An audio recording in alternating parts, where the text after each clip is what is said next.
Kung Fu Cowboy, tennis shoes on my feet. I'm a Kung Fu Cowboy, hamburgers to eat. I'm a Kung Fu Cowboy, trees are my punching bag. All right, Kung Fu Cowboy here to announce the Kung Fu Cowboy third single song that's available everywhere: iTunes, Amazon, YouTube, Spotify, and ShaolinRecords.com. So, anyway, this song has a release date of October 1st, 2021. So I was still recuperating. This time I'm definitely out of by done, but my toenails had all fallen off. My fingernails had fallen off. I'd lost all the skin on my hands and my feet. And it was, I couldn't walk. It was like walking on hot coals was one of my lyrics talking about it. I got the chemotherapy blues. That's in my movie, Chemotherapy Blues. Wait till you hear that song. But, I was just suffering and I was in pain. So this is actually an original song that I wrote at that time, because all that time when I was in the chemotherapy, I was just laying in bed and holding my phone and watching all these videos about crypto and stuff, you know. And so I actually know a lot about crypto, Web3 technology and blockchain and all the different coins that there are. I studied them all very extensively. I had over a dozen wallets. And ironically, FTX was my favorite one. It was really functional. It was quick. It was easy. It was a great wallet to do business with. You put money into it, turn it into something else, ship it where it really worked well. I don't know what the rigmarole is and how he screwed up such a great thing, but FTX actually was really good. And a lot of other web masters or crypto masters really liked it too and recommended it. And it worked great. It's a shame that guy got in so much trouble and wrecked it. In fact, I just recently took it off my phone. I thought, I don't know what that program's capable of doing. I was inside my phone, so I deleted it. But I felt like I wanted to keep it there as kind of like a memento, but that might not be a good idea. So anyway, the release date on that was, October 1st, 2021. Composer is Richard Del Conner. Now, because I'd written this song recently, and not from American Zen, I stopped using the Hippie Coyote. I am not going to use the Hippie Coyote as a co-writer or a lyricist anymore, unless only on the American Zen stuff. So he gets credit on those. You'll see him on the CDs. It'll say the Hippie Coyote, words and music by the Hippie Coyote. And on the cassette. Anyway, so American Zen, I'll let him be there because he's there. He was always there. But now I'm Kung Fu Cowboy. If that's my alias, I'm not really using it on my copyright forms.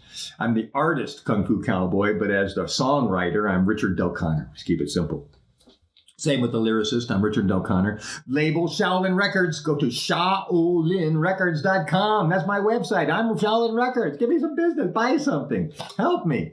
I mean, people are buying all this crap. Now, I've been watching this P. Diddy stuff, and I don't know, a lot of people like rap music, and they're not going to like what I have to say in hip hop, but they're exposing that P. Diddy, in fact, I just saw a thing on Eminem. Eminem went to see what was going on, so he disguised himself. And he went up to Pete. This is on the website. I just saw this. Eminem said this, and so I'm quoting him. Not allegedly. I mean, he said this happened to him, and I'm saying that I saw a video of Eminem saying this, okay? And Eminem said he disguised himself and went to P. Diddy and brought him a duct tape, and he wanted to find out what it would take to get on his Bad Boy Records or whatever like that.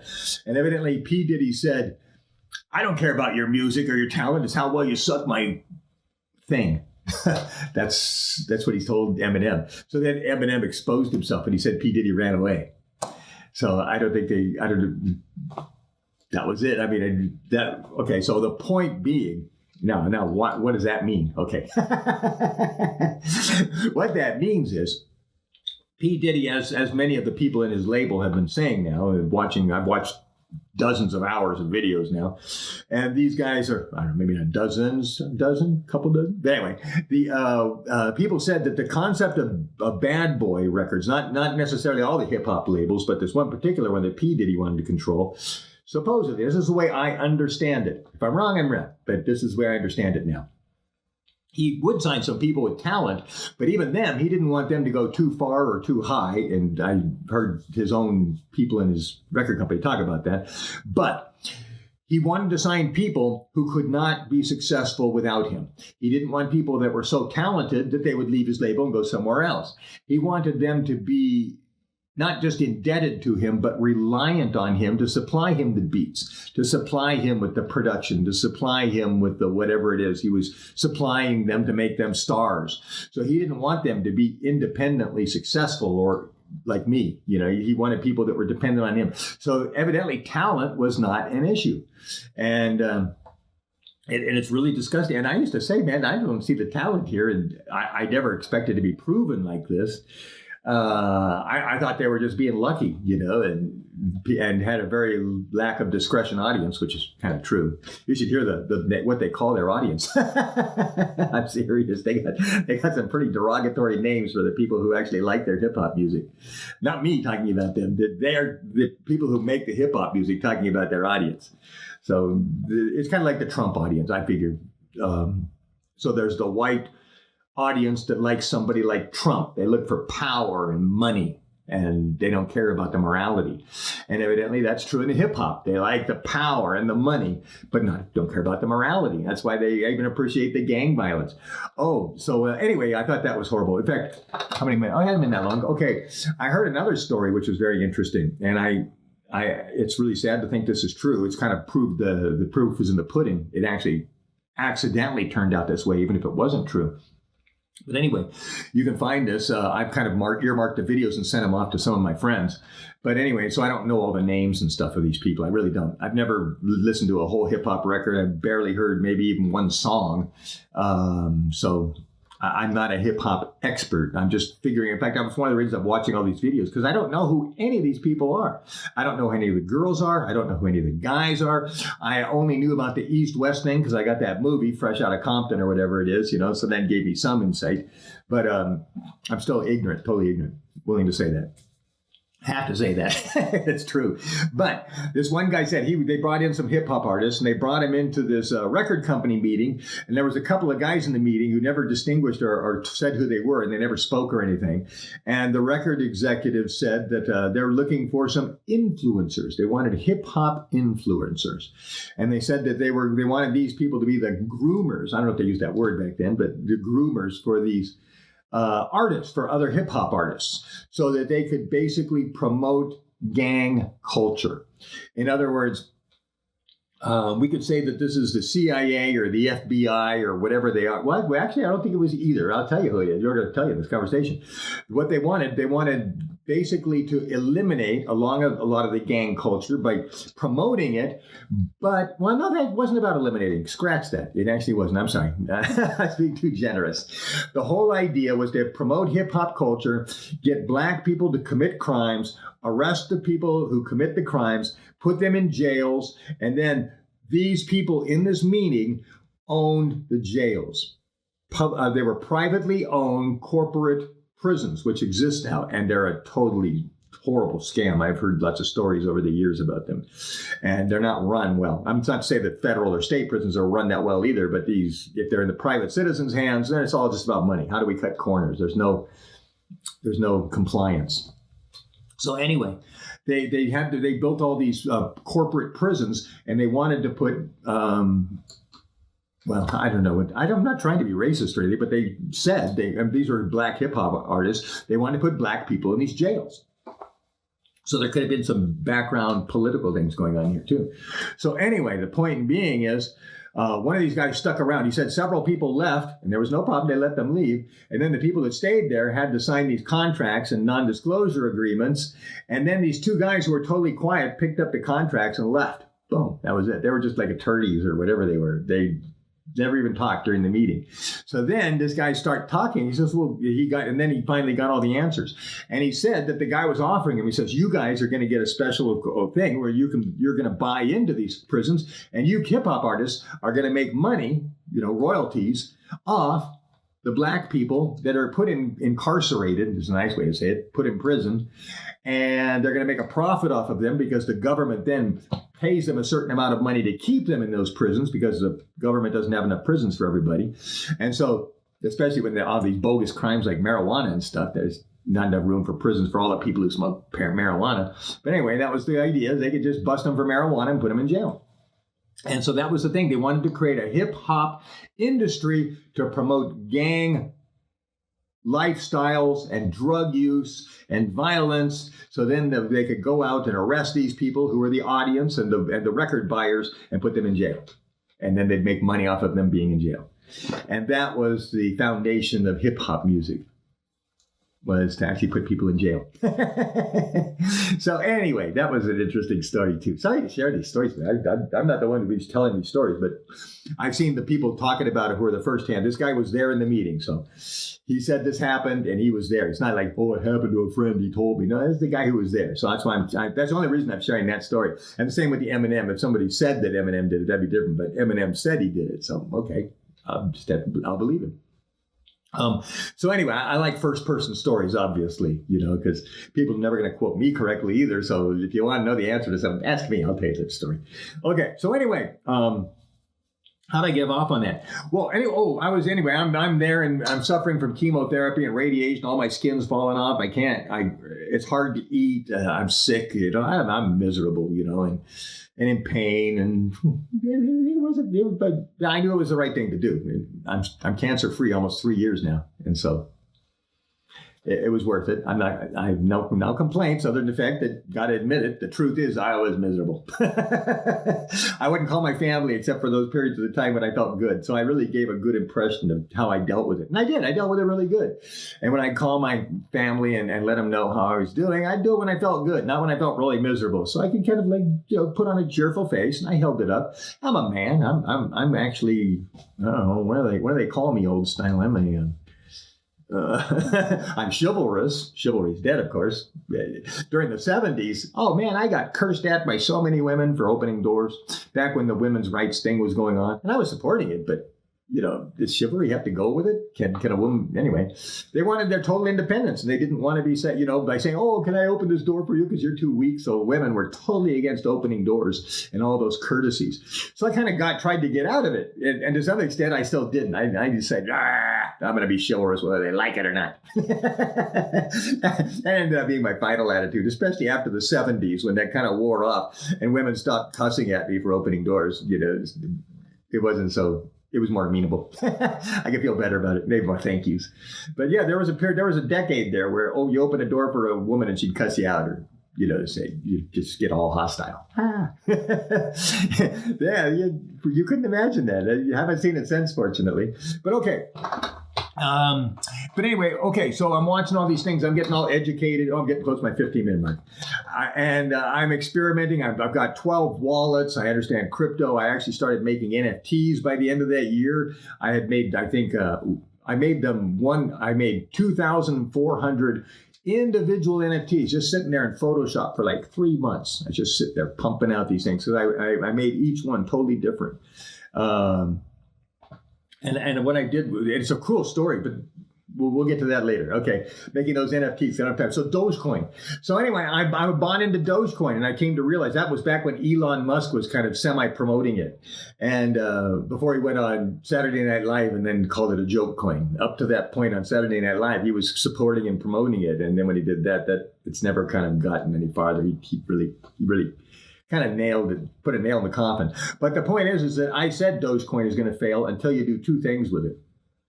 You got to get a market cap. You got to stop printing up so many coins, and you need to make it into a credit card. And that's what my song says. In fact, the original title of the song was Dogecoin Market Cap, or something with a market cap. I was specifically saying that if they could do this to Dogecoin, it could be successful. And they still haven't done it, so it's not successful. It hasn't gone hardly anywhere since then. So that's all there is. So Dogecoin is a joke coin, is a meme coin, a play coin, a toy coin. But it could be more, but they'd have to change it. They'd have to change the way it's structured. And Elon said he'd even put some of his crew members on it, some of his coders. And so I thought he was going to do it, but he didn't. He didn't do it. So unfortunately, Dogecoin didn't go anywhere. But I actually got into it, and I was ready. I was prepared to try to jump on the bandwagon if I could, with what little money I have. I mean, when you're only investing $100, so if it goes 100-fold, it's like, oh, great, man, I got 1,000, I got $10,000. Not much of a life changer. You got to invest more than that. But anyway, Yeah, that's Dogecoin. So anyway, real quickly here, what did I say about this? Is a song. This song's not out there. This is my third single. Go get it. Dogecoin by Kung Fu Cowboy. All right. And the composer is Richard O'Connor. Lyricist is Richard O'Connor. The label is ShaolinRecords.com. The music publisher is ShaolinMusic.com. The primary genre is pop and California pop. I discovered that genre. I'm definitely kind of California. If anything's pop, I'm California, so it'd be California pop. I like Brit rock though. There's sometimes when I feel like, oh man, I'm sounding like the Who or the Kinks or something like that. But the second classification is rock and psychedelic rock. Psychedelic. And if anybody's psychedelic, it should be me. I've had more of a psychedelic lifestyle of anybody I know. I met some teenagers or young people. It's 15 minutes. Back a decade ago, when I was homeless and I was teaching in the park and I had a lot of students coming in, and I always give everybody a free class. I met some sons of famous people who I won't mention right now because unfortunately they let me down. But they weren't capable of. Well, sometimes when you're the son of a famous person or a rich person, you don't have the motivation or the aspiration, unless you're born with it, to accomplish something. Everything's handed to you. You got an excess of everything. And it's a shame. It's not saying I wouldn't. I wanted to give my kids everything possible, but anyway. So the mood is intellectual, because remember, it's about Dogecoin making it. It's a financial concept for this song. And it sounds like Chicago, the band Chicago. In fact, the bass player singer of Chicago, who replaced Peter Cetera, the really great, they were really a great band until they lost Peter Cetera, and they've just been a copy band ever since, playing their old songs. But I like Chicago. I've got the first album by Chicago. I must have played that album many, many times. I like almost every song on that album. That's a great album. The Black Album says Chicago Transit Authority maybe on the cover. That's a great album. It's a great album. I loved it. It had trombone on it. So I love that album. But anyway, I sound like Chicago because I got trombones. I got a horn section. It sounds like the Beatles. And it sounds like the Kinks. And Ray Davies of the Kinks, the guy who did Lola and stuff like that, he and I have a kind of a lot in common in terms of our artistry and our goals and what we accomplish. We take things and we make stories. And actually, he makes better stories, I think, than I do. That's could be a challenge that I haven't even thought of applying to myself. Is instead of I tell stories a little bit with my lyrics, but maybe not as well as he does. I think I'd be willing to step up my game. I'm not going to say I'm a great storyteller in my music. Maybe I am. I haven't actually thought of it. I haven't rated myself. Look at my song and thought, oh, that's a good story. They're great lyrics. When I put the word story on it, it kind of has a beginning, middle, and an end. So I'm not sure. But I'd like to evaluate my storytelling in my music. Okay. So that's it. Okay. So, all right. So there it is. Go get it. Dogecoin, buy it, stream it, stream it 1,000 times so I can make a penny. Okay. So anyway, buy it, and I'll actually make 70 cents. You buy it for 99 cents. I get about, from iTunes, I think I get 70%. So I'll actually make about 69 cents if you buy the song, as opposed to, like I said, you stream it 1,000 times, I'll get a penny. Oh, well. So let's see. There we go. Go get Dogecoin by Kung Fu Cowboy, and that's spelled Dogecoin. Dogecoin, one word, by Kung Fu Cowboy. Go get it.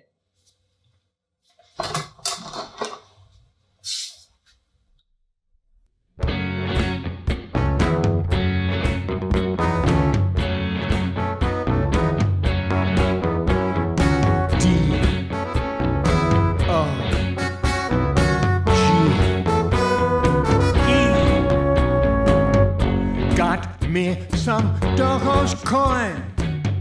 Seemed like the right time and place to join. Got a few hundred coins, then a few hundred more. I'm getting in on the bottom of the ground floor. Debit card can.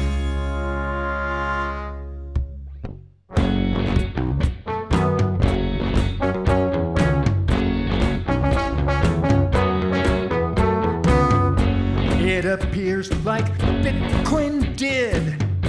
Doge may take off, I'll be a millionaire crypto kid. I'll hodl for a few years. I'm hoping for a cap with Elon Musk and a Doge credit card to snap before the Dogecoin debit card cap.